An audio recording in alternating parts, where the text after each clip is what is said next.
الله نحمده ونستعينه ونستغفره ونؤمن به ونتوكل عليه ونعوذ بالله من شرور أنفسنا ومن سيئات أعمالنا من يهده الله فلا مضل له ومن يضلله فلا هادي له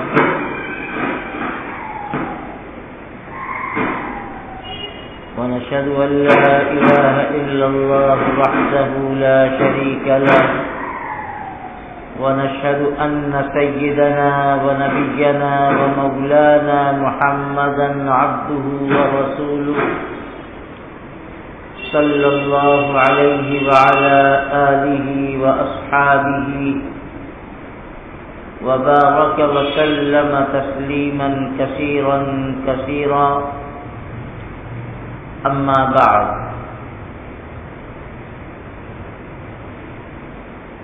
فقد قال النبي صلى الله تعالى عليه وسلم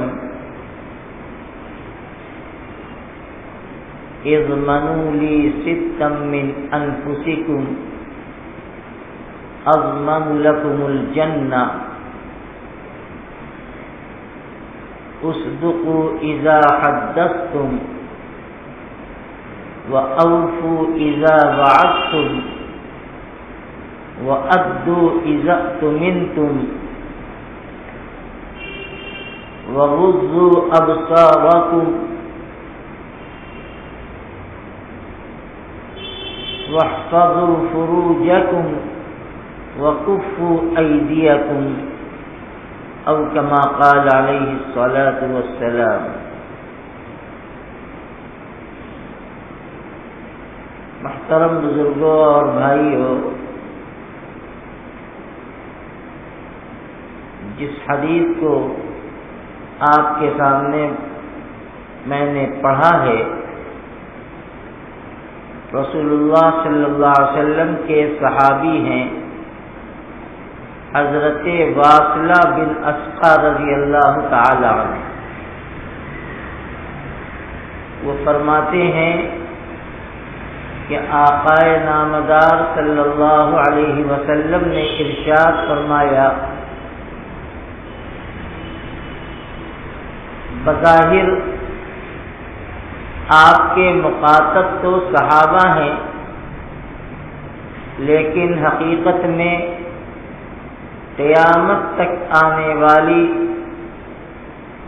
امت ہے جس کو آپ مخاطب فرما رہے ہیں اور اس کو بتلا رہے ہیں.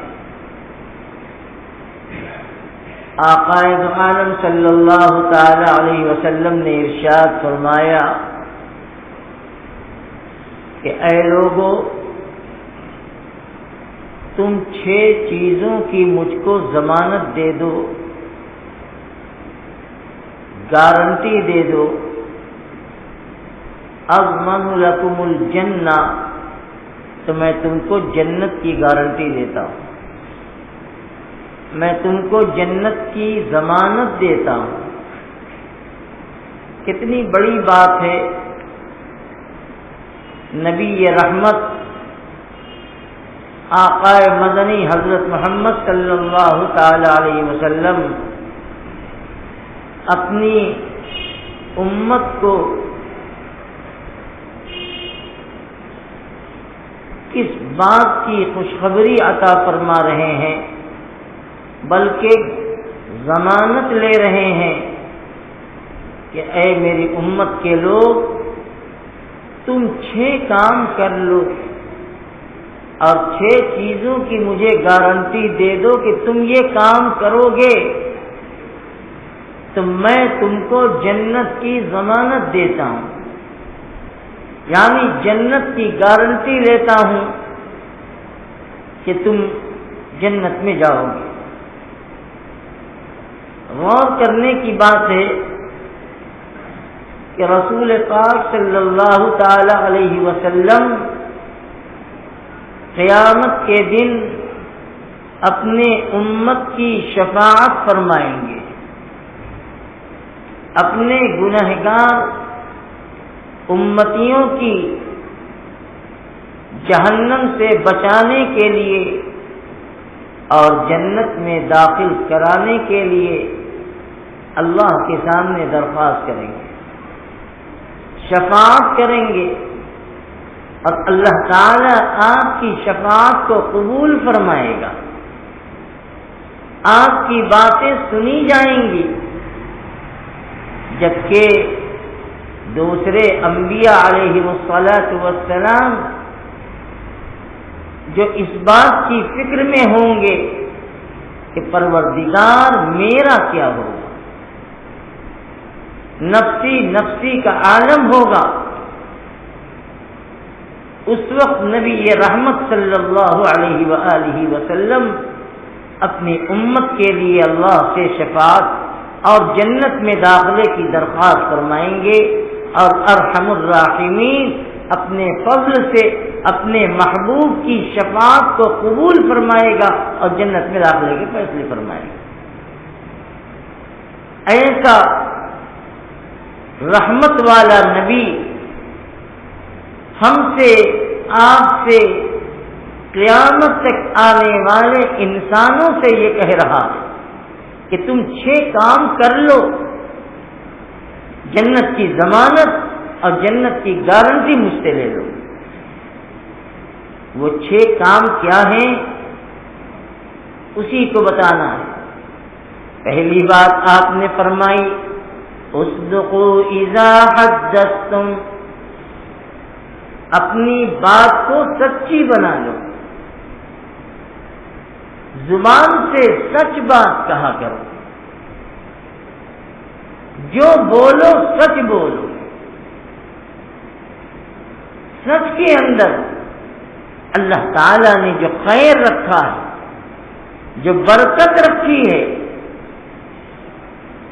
اس کو ہم اگر سچائی پر مضبوطی کے ساتھ جمیں تو سکتے ہیں، محسوس کر سکتے ہیں۔ اللہ تعالی نے قرآن میں ارشاد فرمایا یا ایھا الذین آمنوا اتقوا اللہ وکونوا مع الصادقین، اے ایمان والو اللہ سے ڈرو اور سچوں کے ساتھ رہا کرو، سچوں کی صحبت اختیار کیا کرو۔ اللہ تعالی نے ایک موقع پر ارشاد فرمایا یا ایھا الذین آمنوا اتقوا اللہ وقولوا قولا سدیدا، اے ایمان والو اللہ سے ڈرو اور صاف سیدھی سچی بات کیا کرو۔ سچائی انسان کو دنیا میں بھی اور آخرت میں بھی کامیاب کرنے والی ہے۔ نبی کریم علیہ السلام نے ایک حدیث میں ارشاد فرمایا کہ جو دنیا میں سچ بولنے کا عادی ہوتا ہے، سچ بولتا ہے، جس سے کاروبار کرے اس کے ساتھ بھی سچ بولے، جس سے مال خریدے اس سے بھی سچ بولے، جس کے ہاتھ مال بیچے اس کے ساتھ بھی سچ بولے، پڑوسیوں کے ساتھ، اولادوں کے ساتھ، بھائی بہنوں کے ساتھ سچ کا معاملہ کرے، یعنی وہ سچی زندگی گزارتا ہے۔ اللہ کے پیغمبر علیہ السلام فرماتے ہیں کہ میدان محشر میں ایک بورڈ لگا ہوتا ہے اور اس پر لکھ دیا جاتا ہے صادقین، کہ یہ انسان سچوں میں ہے۔ اور جو آدمی دنیا میں جھوٹ بولتا ہے، وعدہ خلافی کرتا ہے، دھوکہ دھڑی کرتا ہے اور جھوٹ بولتے بولتے اس کا دل سیاہ ہو جاتا ہے، پھر وہ جھوٹ کی برائی کو برائی نہیں سمجھتا، وہ جھوٹ کو اپنی فنکاری سمجھتا ہے، وہ جھوٹ کو اپنی چالاکی سمجھتا ہے۔ نبی کریم علیہ السلام نے فرمایا میدان محشر میں اس کا نام لکھ دیا جاتا ہے ھذا من الکاذبین، یہ جھوٹوں میں سے، جھوٹوں کی فہرست میں وہ شریک ہو جاتا ہے۔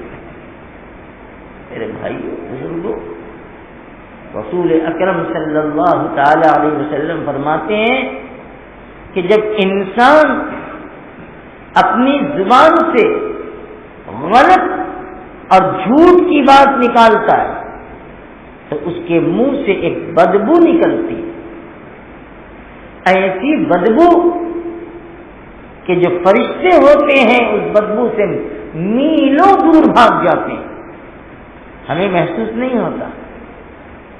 ہم تو جیسے سب صحیح بولتے ہیں ویسے غلط بولتے ہیں، سچ بولتے ہیں جھوٹ بولتے ہیں، ہمیں کوئی فرق نہیں پڑتا۔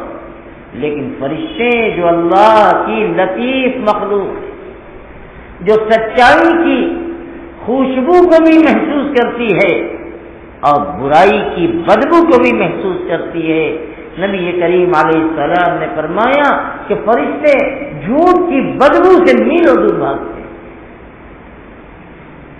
آج جھوٹ ہمارا فن بن گیا اور اپنی چالاکی سمجھتے ہیں۔ نبی کریم علیہ السلام نے ایک حدیث میں قیامت کی علامت اور نشانی بیان فرمائی، حضرت حذیفہ رضی اللہ تعالی عنہ کی روایت۔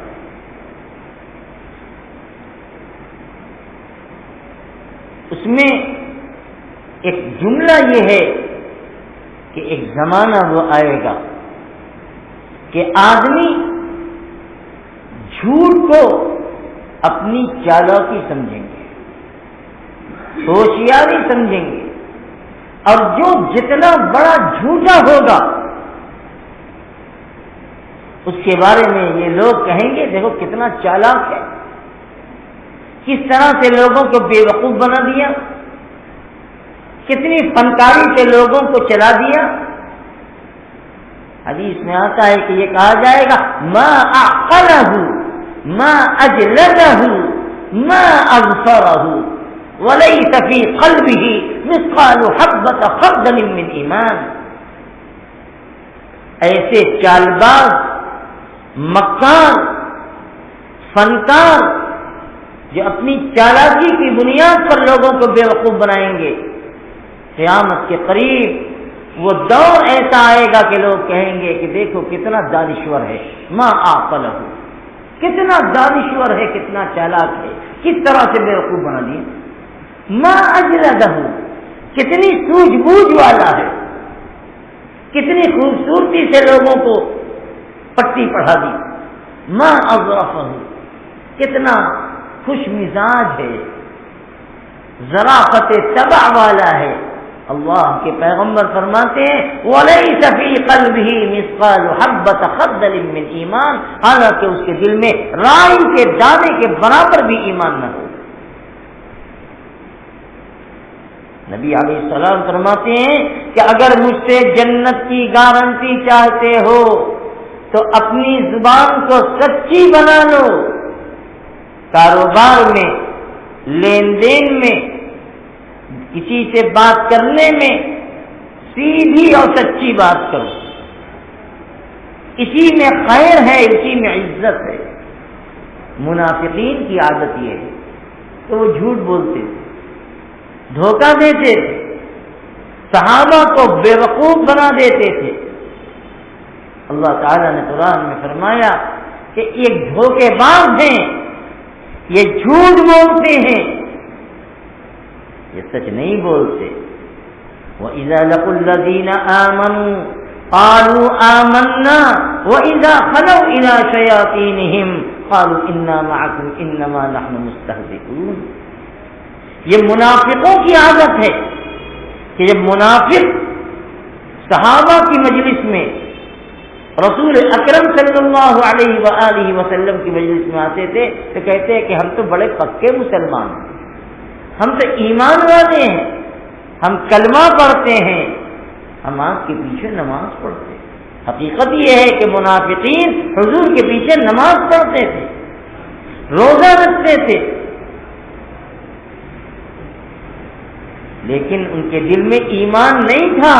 اللہ نے سچائی کھولی، وَإِذَا خَلَوْا إِلَىٰ شَيَاطِينِهِمْ قَالُوا إِنَّا مَعَكُمْ۔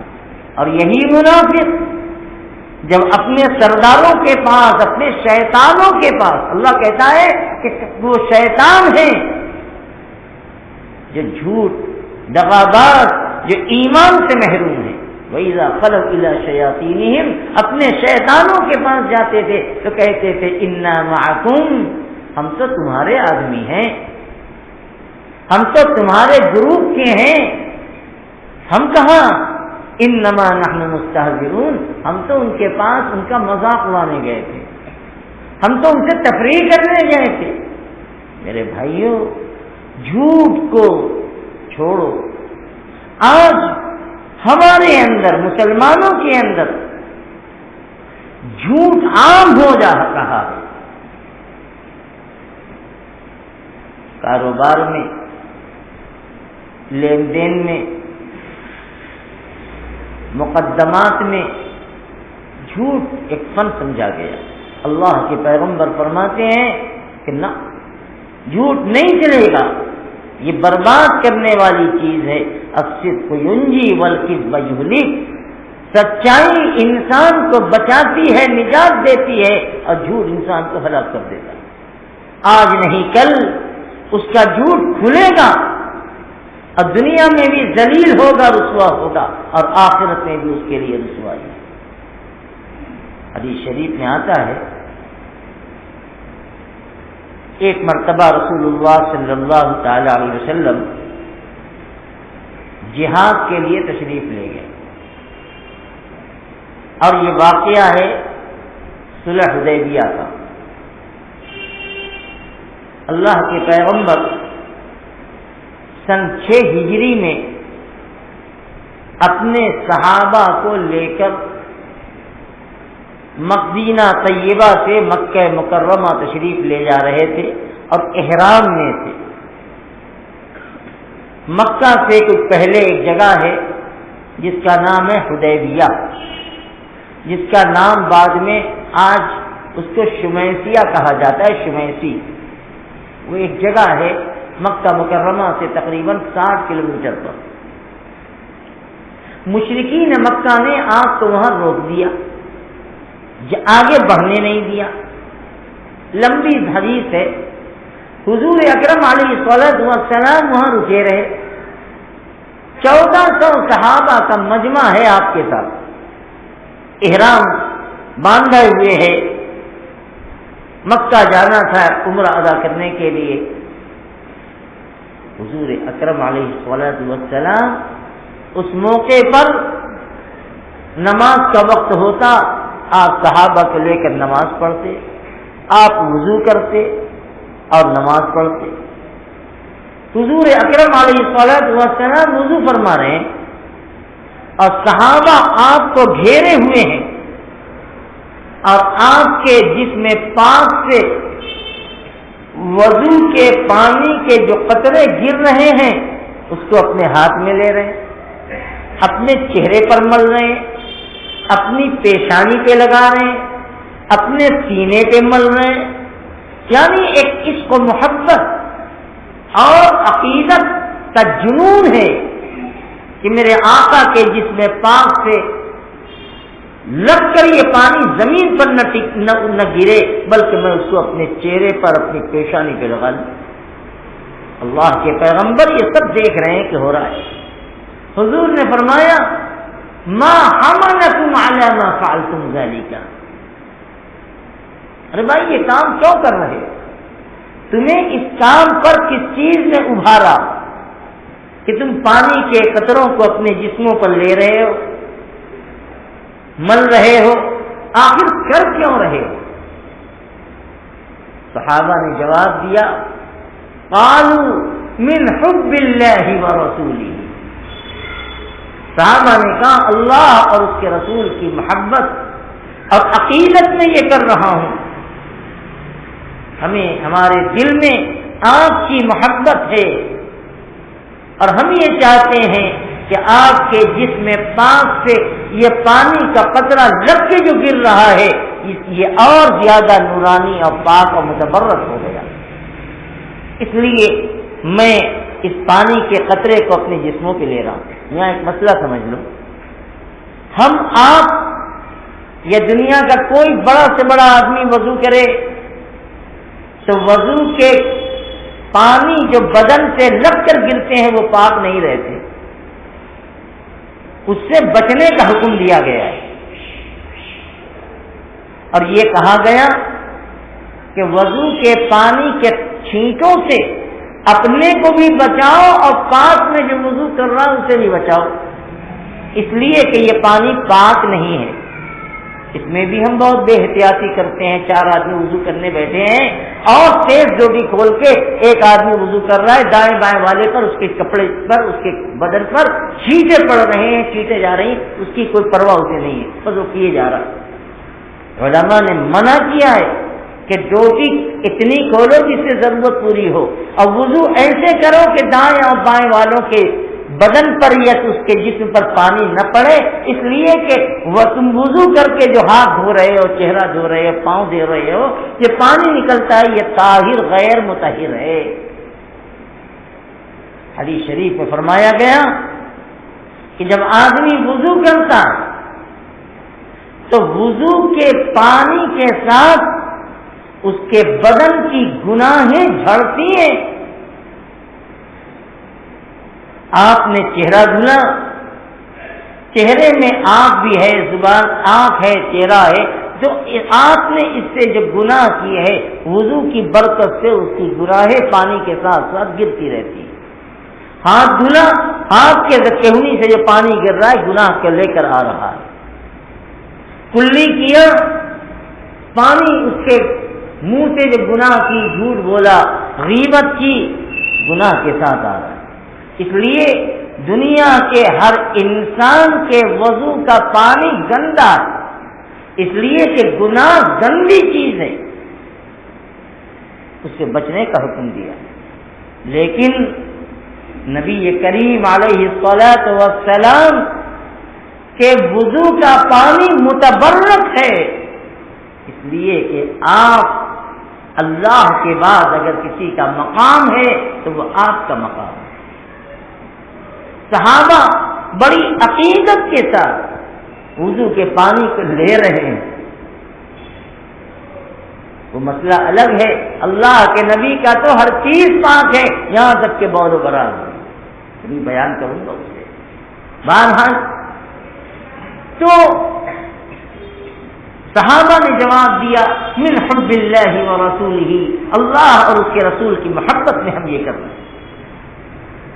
ہم ہوتے یا کوئی ہوتا بڑا خوش ہو جاتا کہ بڑے چاہنے والے ہیں، بڑی محبت اور عقیدت. حضور نے فرمایا کہ نہ، یہ محبت کی میں کا معیار نہیں ہے.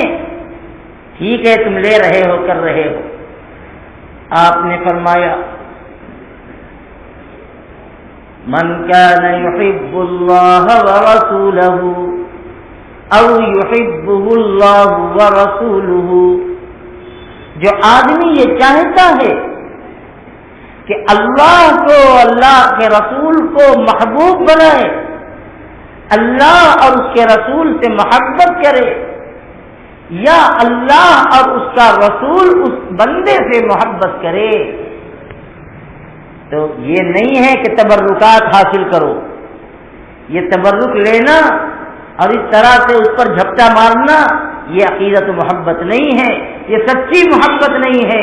اللہ کے پیغمبر نے فرمایا کہ اگر مجھ سے اور اللہ سے محبت رکھتے ہو، یا تم یہ چاہتے ہو کہ اللہ مجھے اپنا محبوب بنا لے یا اللہ کے نبی کی نظر میں میں محبوب بن جاؤں، تو آپ نے فرمایا فَلْيَصْدُقْ حَدِيثَهُ إِذَا حَدَّثَ.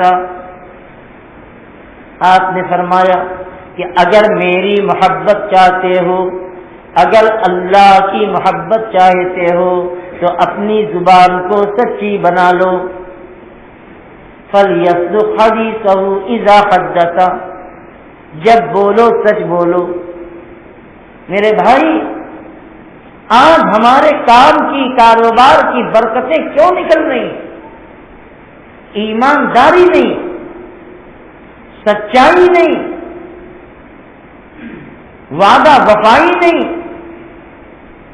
یہ چیز ہے، برکتیں نکل رہی ہیں۔ جو آدمی سچ بول کر کاروبار کرتا ہے، چاہے نقصان ہو جائے بظاہر، لیکن جھوٹ نہیں بولیں گے، سچ بولیں گے، مال بکے نہ بکے، ہمیں ہماری مانگی قیمت ملے نہ ملے، لیکن ہمیں جھوٹ نہیں بولنا۔ اگر مال میں عیب ہے تو اس عیب کو بتلانا ہے، مال ناقص ہے تو اس مال میں نقص کو بتلا کر بیچنا کہ دیکھو اس مال کے اندر یہ عیب ہے، اگر آپ کو پسند ہے تو اس کی قیمت یہ لگے گی۔ سچا کاروبار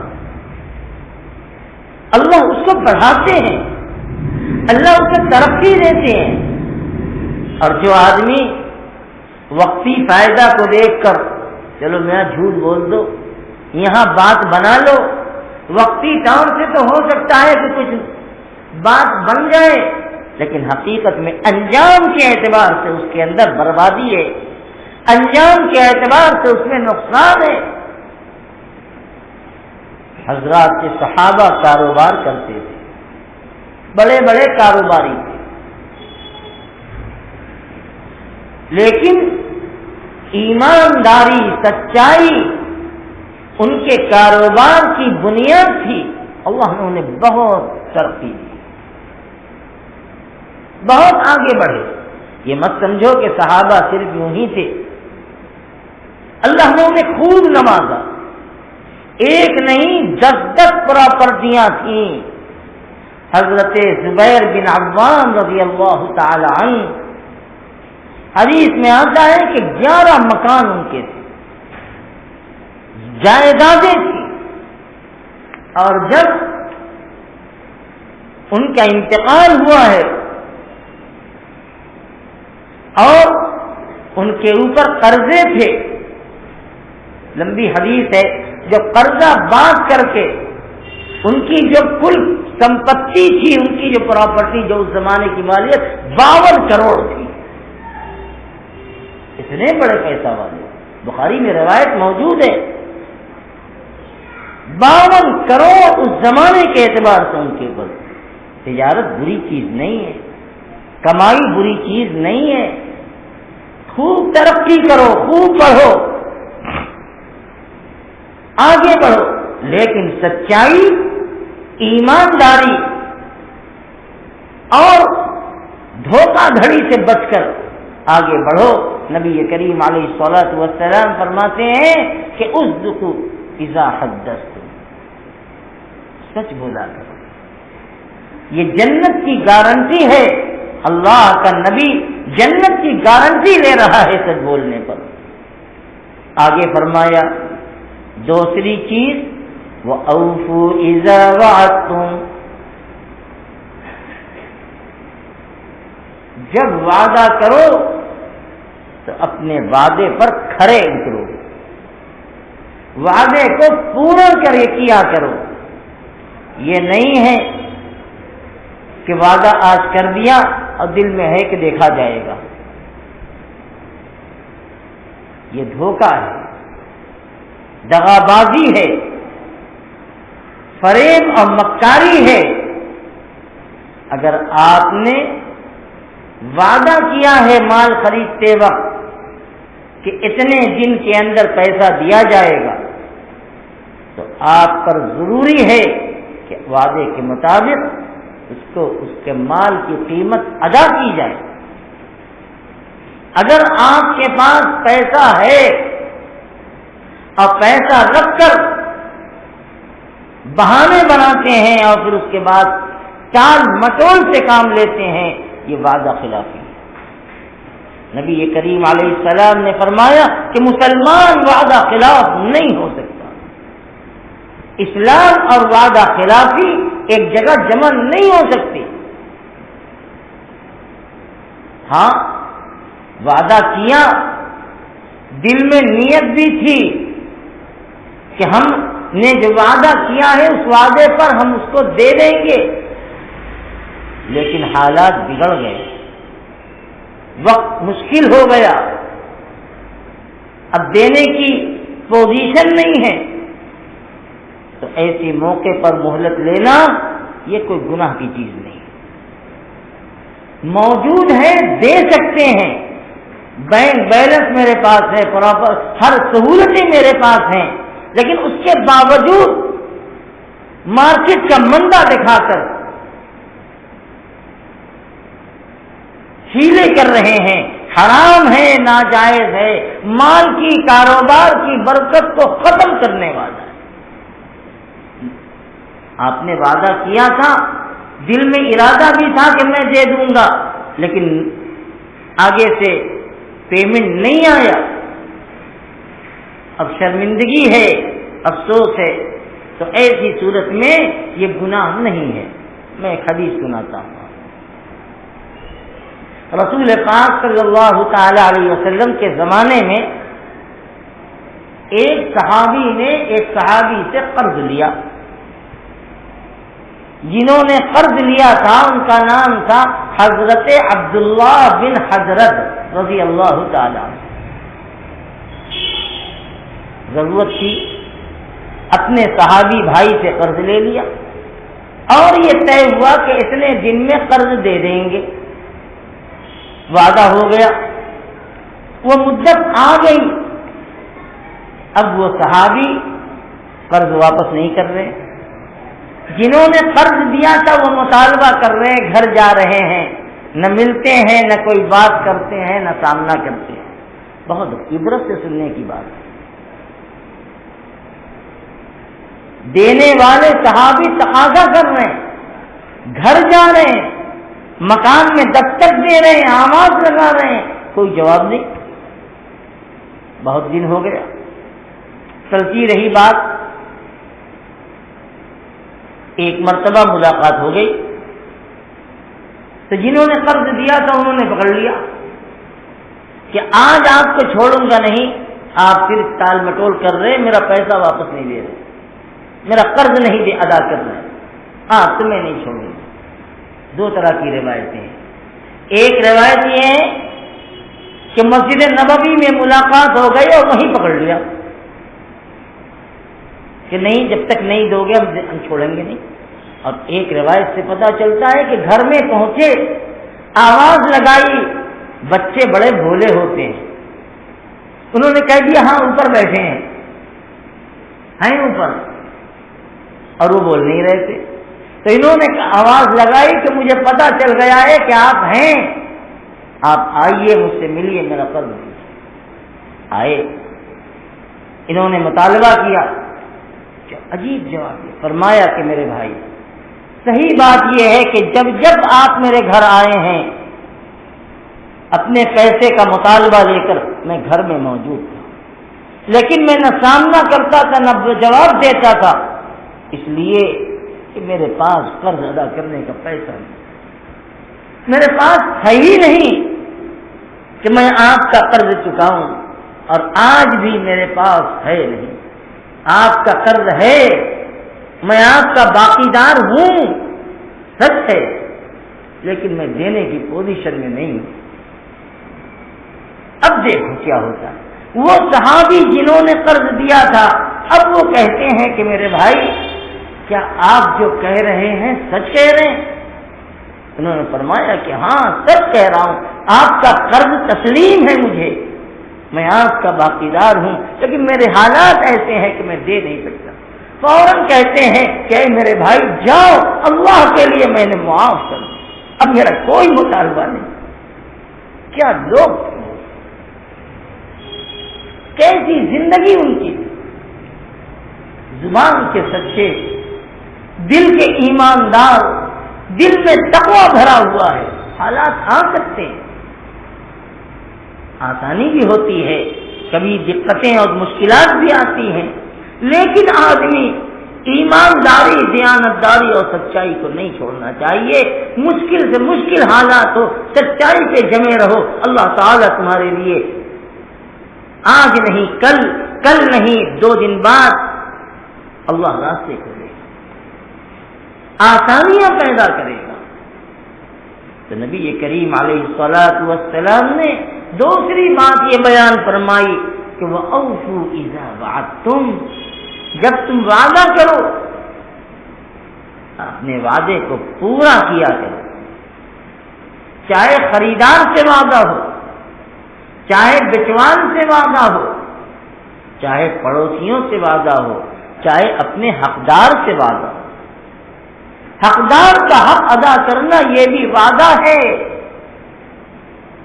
چاہے آپ نے وعدہ کیا زبان سے یا نہیں کیا، لیکن اللہ نے متعین کیا، اس کی ادائیگی ضروری ہے. یا تو ادائیگی ہو یا دنیا کے اندر معافی ہو، معاملات کی صفائی ہو.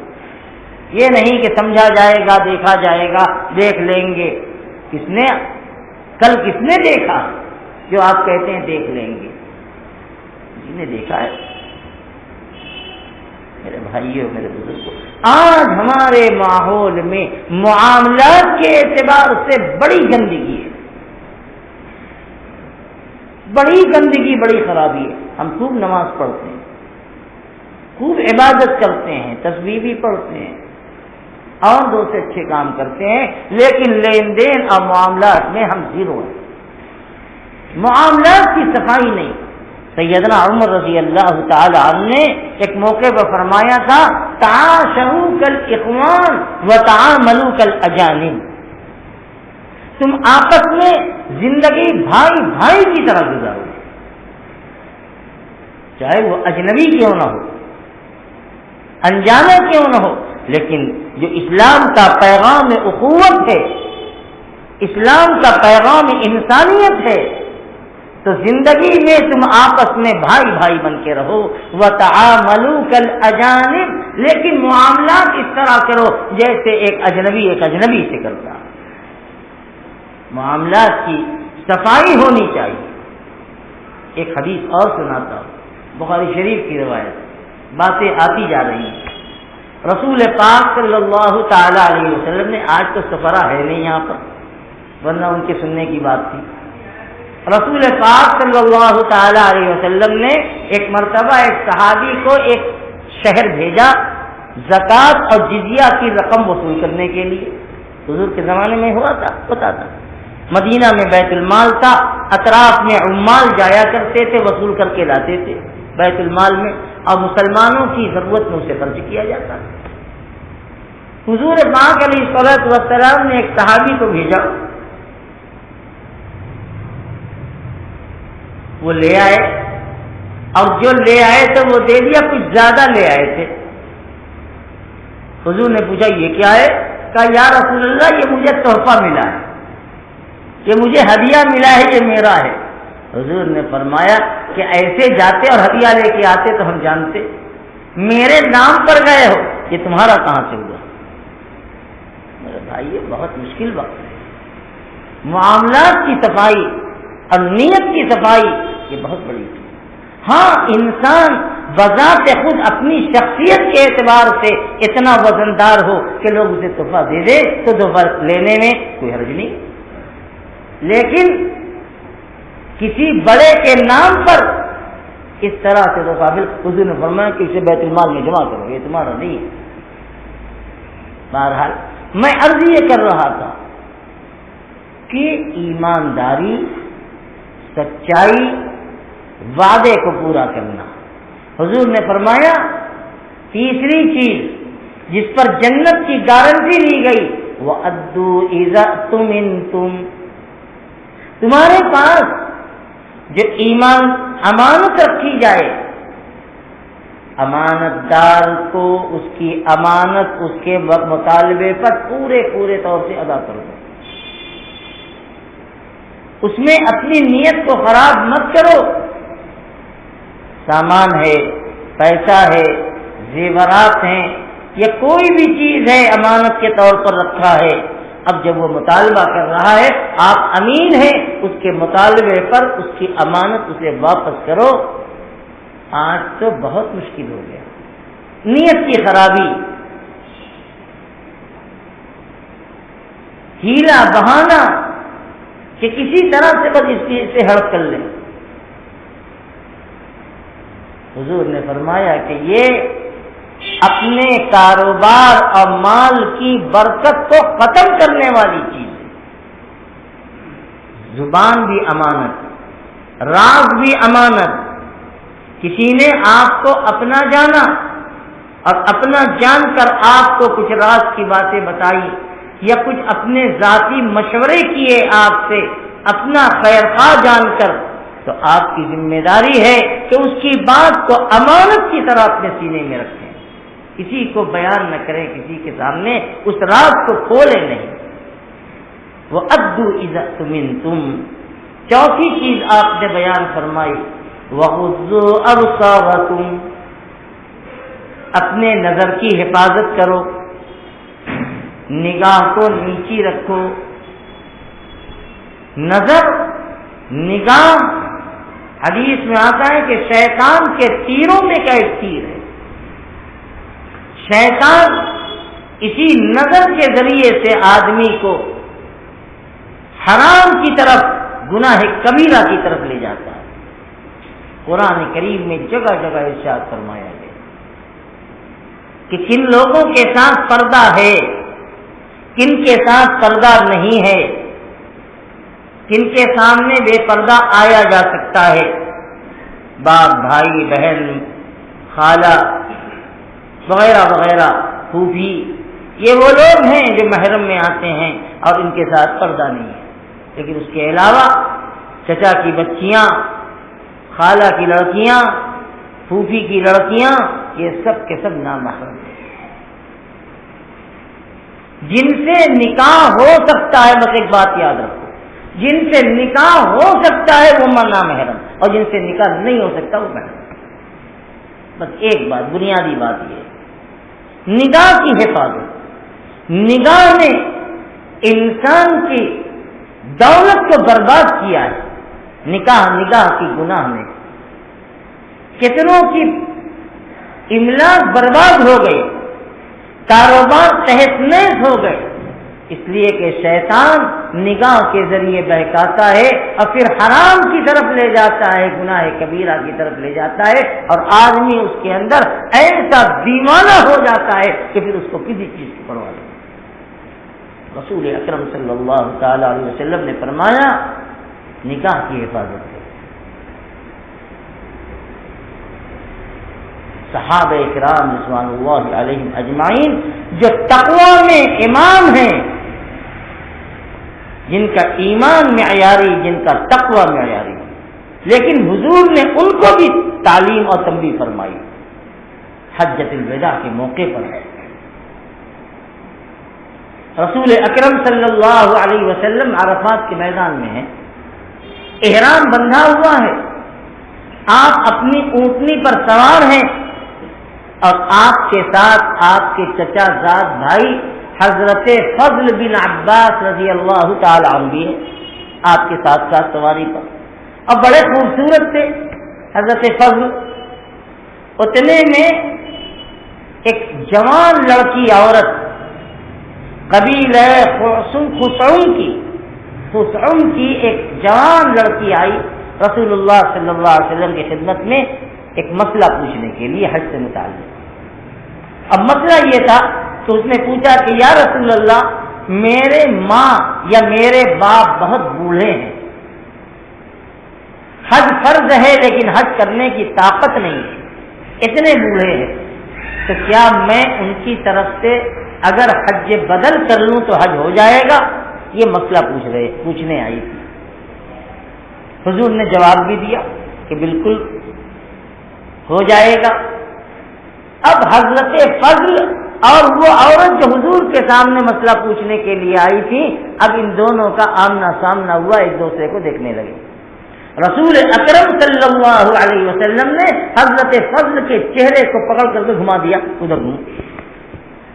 حالانکہ وہاں کسی گناہ کا امکان نہیں تھا، کوئی اندیشہ خطرہ نہیں تھا. صحابی ہیں، عرفات کے میدان میں ہیں، احرام میں ہیں، زبان سے تلبیہ جاری ہے، کوئی خطرہ نہیں تھا.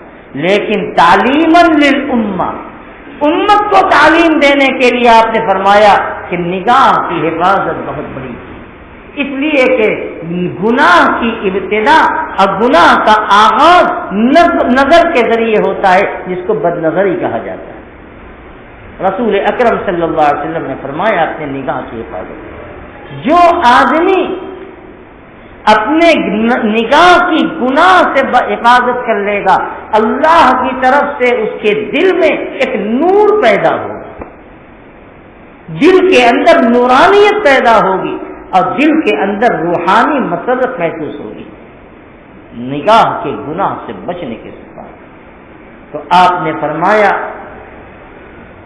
وغضوا ابصارکم. پانچویں چیز آپ نے فرمائی واحفظوا فروجکم، اپنے شرمگاہ کی حفاظت کرو. اللہ نے جو جائز طریقہ نکاح بتایا ہے، نبی نے جو جائز طریقہ نکاح کے ذریعے بتایا ہے، اس کے علاوہ اگر کوئی چیز ہوئی تو یہ حرام. فرمایا شرمگاہ کی حفاظت کرو. حدیث پاک میں فرمایا گیا کہ جو آدمی دو چیزوں کی مجھے گارنٹی دے دے، میں اس کو جنت کی گارنٹی دیتا ہوں. یہی مضمون دوستیے گا، دو چیزوں کی گارنٹی دے دو.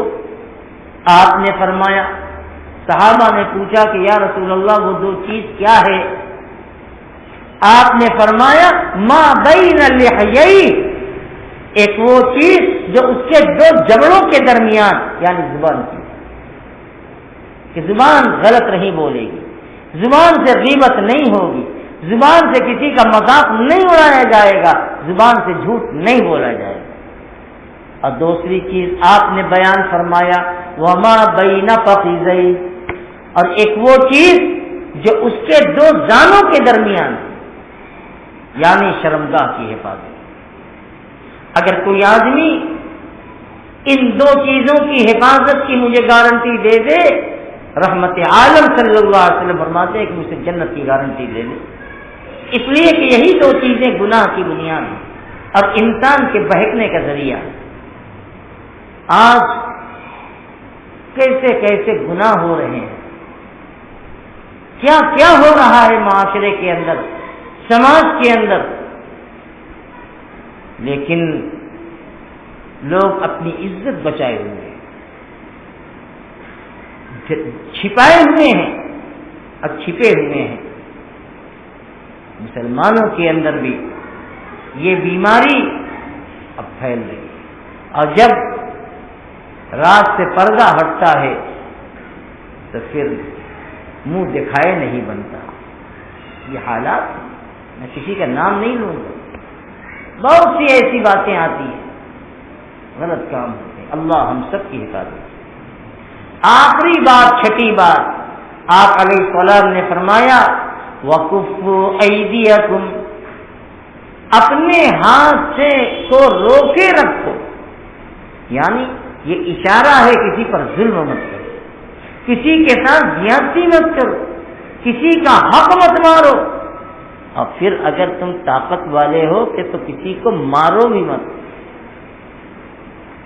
اپنی طاقت کا ناجائز فائدہ مت اٹھاؤ، اپنے ہاتھ کو ہر گناہ سے روکو.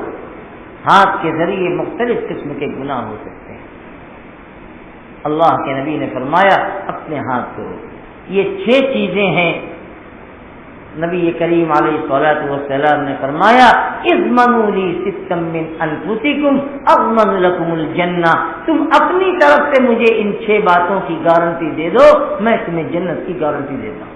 غور کیجیے، یہ 6 چیزیں جو بیان کی گئی ہیں، یہ معاملات، اخلاق اور کردار سے متعلق ہے. یہ آپ نے نہیں فرمایا اس میں کہ خوب نمازیں پڑھو، خوب تلاوت کرو، خوب دعائیں مانگو، خوب تسبیح پڑھو، نہیں، یہ معاملات ہیں، ان کا تعلق اخلاقیات سے ہے، ان کا تعلق حقوق سے ہے۔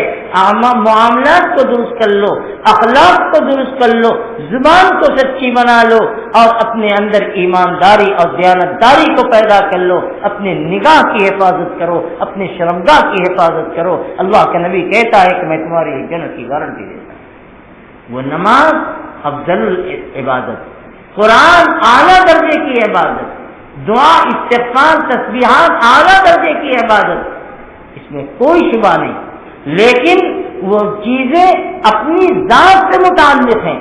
آپ نماز پڑھ رہے ہیں، اپنی پڑھ رہے ہیں، قرآن پڑھ رہے ہیں، اپنا پڑھ رہے ہیں، دعائیں مانگ رہے ہیں، اپنی مانگ رہے ہیں، تسبیح پڑھ رہے ہیں، اپنی پڑھ رہے ہیں، لیکن سچائی یہ دوسروں سے متعلق بھی ہوتی ہے، ایمانداری دوسروں کے ساتھ متعلق ہوتی ہے، ظلم و زیادتی سے رکنا یہ دوسروں سے بھی متعلق ہے، بدنگاہی کرنا یہ دوسروں سے متعلق ہے۔ تو اس سے یہ معلوم ہوا کہ نبی کریم علیہ الصلوۃ والسلام فرماتے ہیں کہ تم اپنی بھی حفاظت کرو اور دوسروں کی بھی حفاظت کرو، یہ بڑی عبادت ہے۔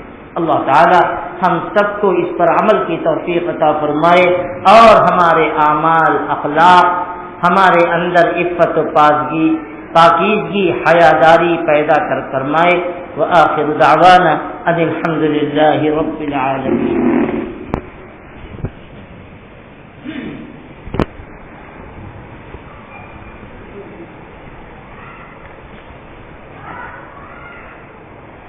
بسم اللہ الرحمن الرحیم۔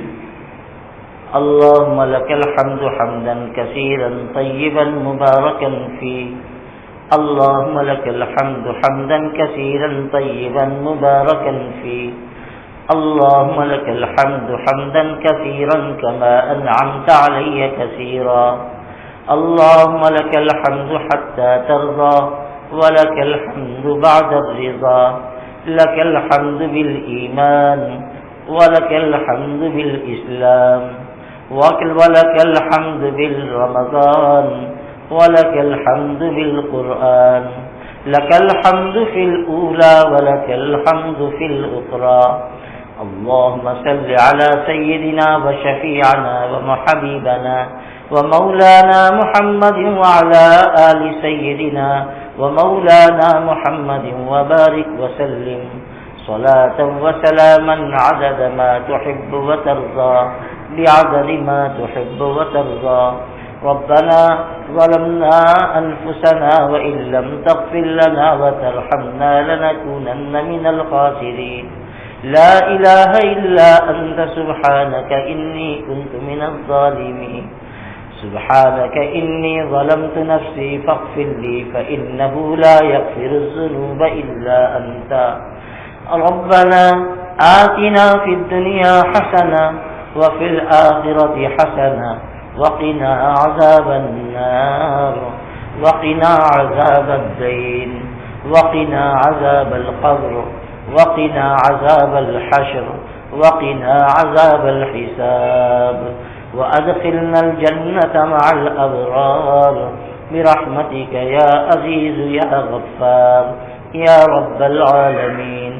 اللهم إنا نسألك الهدى والتقى والعفاف والغنى، اللهم إنا نسألك الهدى والتقى والعفاف والغنى، اللهم إنا نسألك إيمانا كاملا ويقينا صادقا وقلبا خاشعا وعملا متقبلا وعلما نافعا وعملا صالحا ورزقا واسعا حلالا طيبا، ورزقا واسعا حلالا طيبا، ورزقا واسعا حلالا طيبا، وشفاء من كل داء، وحفظا من كل بلاء، لكل مسلم ومسلمة يا أرحم الراحمين۔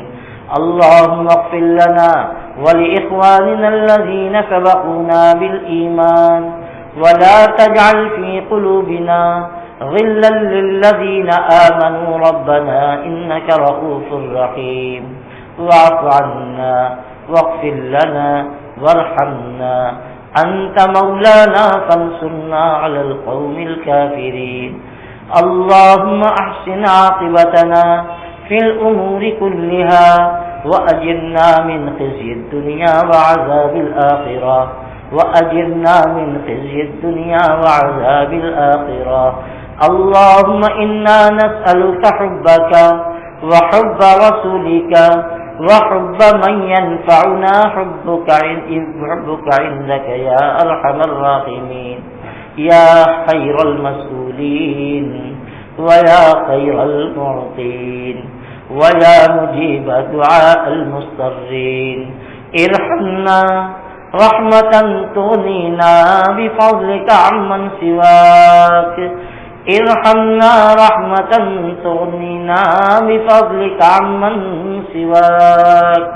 اللهم حبب إلينا الإيمان وزينه في قلوبنا وكره إلينا الكفر والفسوق والعصيان واجعلنا من الراشدين. إلهنا ومولانا ويا خالقنا ويا مالكنا ويا رازقنا، نحن الفقراء إليك المنكسرين بين يديك، فلا تطردنا فإنك إن طردتنا فإنه لا حول لنا ولا قوة إلا بك يا أرحم الراحمين. اے اللہ ہم سب کی گناہوں کو معاف فرما، اے اللہ ہم سب کو عمل صالح کی توفیق عطا فرما، اے اللہ ہم سب کو نبی کریم علیہ الصلوۃ والسلام کی سچی محبت عطا فرما، اے اللہ آپ کی تعلیمات کے مطابق زندگی گزارنے کی توفیق مرحمت فرما، اے اللہ نفس و شیطان کے شرور سے حفاظت فرما، اے اللہ برے اعمال سے حفاظت فرما، برے کردار سے حفاظت فرما، بد نگاہی سے حفاظت فرما، بد اخلاقی سے حفاظت فرما، کذب و فریب سے حفاظت فرما، بد دیانتی سے حفاظت فرما، اے اللہ ہمیں اپنا حق ادا کرنے کی توفیق عطا فرما، اے اللہ آپ کے ہم پر جو حقوق ہیں اے ارحم الراحمین ہمیں اس کے ادا کرنے کی توفیق عطا فرما، اے اللہ ہم آپ کے بندوں کے ہماری گردن پر جو حقوق ہے اے اللہ بندوں کا حق ادا کرنے کی بھی توفیق عطا فرما،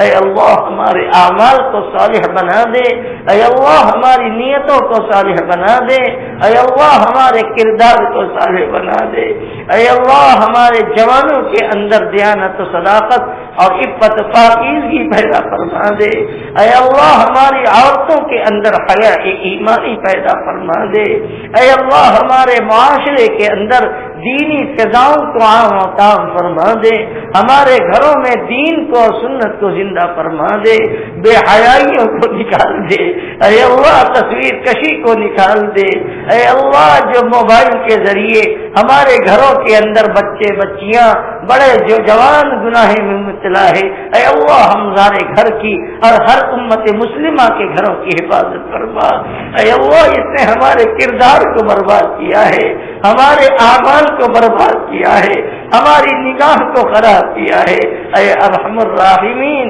ہم سب کو اپنی حفاظت اور نگہبانی میں لے لے، اے اللہ ہمارے گھروں میں قرآن کو زندہ فرما دے، نماز کو زندہ فرما دے، اے اللہ ذکر تسبیحات کو زندہ فرما دے، اے اللہ سیرت پاک کے تذکرے کو زندہ فرما دے، اے ارحم الراحمین ہمارے معاشرے سے ہر گندگی کو دور فرما دے، اے اللہ جن کی اولاد نافرمان ہے اے پروردگار ان کی اولاد کو ان کے لیے فرما بردار اور آنکھ کا نور بنا دے، اے اللہ جن کے بچے بہک گئے ہیں یا بچیاں غلط راہ پر چل گئی ہیں اے اللہ سب کے راز کو آپ چھپا کر ان کو ہدایت کے راستے پر لگا دیجیے، اے اللہ اس کو ظاہر کر کے ان کے گھر والوں کو بے عزت نہ فرمائیے، اے ارحم الراحمین آپ سب جانتے ہیں، اے اللہ ہمارے گھروں کے اندر کون کون سے گناہ ہوتے ہیں ہمارے معاشرے میں کون کون سے گناہ ہوتے ہیں، اے اللہ ہم نے لوگوں سے چھپایا،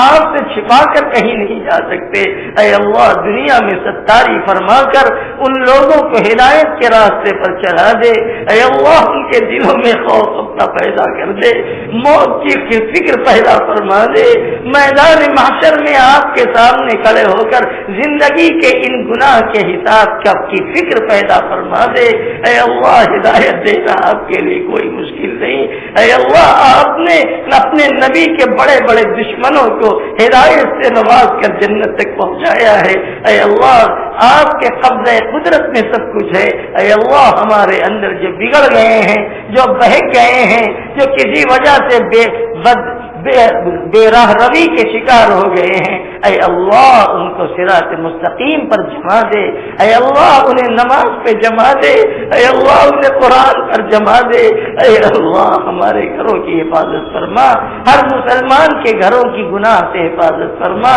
اے ہمارے پروردگار ہمارے بیماروں کو شفا اور صحت کاملہ عطا فرما، اے اللہ جو اپنے روزی سے پریشان ہیں، اے اکرم الاکرمین ان کو حلال روزی عطا فرما، بند دروازوں کو ان کے لیے کھول کر کشادہ فرما دے، اے اللہ جن کے سامنے ضرورتیں ہیں، اے اللہ تقاضے ہیں، اے اللہ اسباب فراہم نہیں ہیں، اے اللہ غیر سے ان کی ضرورتوں کے پوری کرنے کے اسباب کو پیدا فرما دے، اے اللہ آپ کی ذات محتاج نہیں ہے، اے اللہ اسباب آپ کے محتاج ہے، آپ اسباب کے محتاج نہیں ہیں، اے اللہ ہمارے پاس لینے کے ایک راستے ہیں، آپ کے پاس دینے کے 1000 راستے ہیں، اے اللہ اس امت کی پر کی حفاظت فرما، ان کے جان کی حفاظت فرما، ان کے مال کی حفاظت فرما، ان کے مکانوں کی حفاظت فرما، ان کی عزت و آبرو کی حفاظت فرما،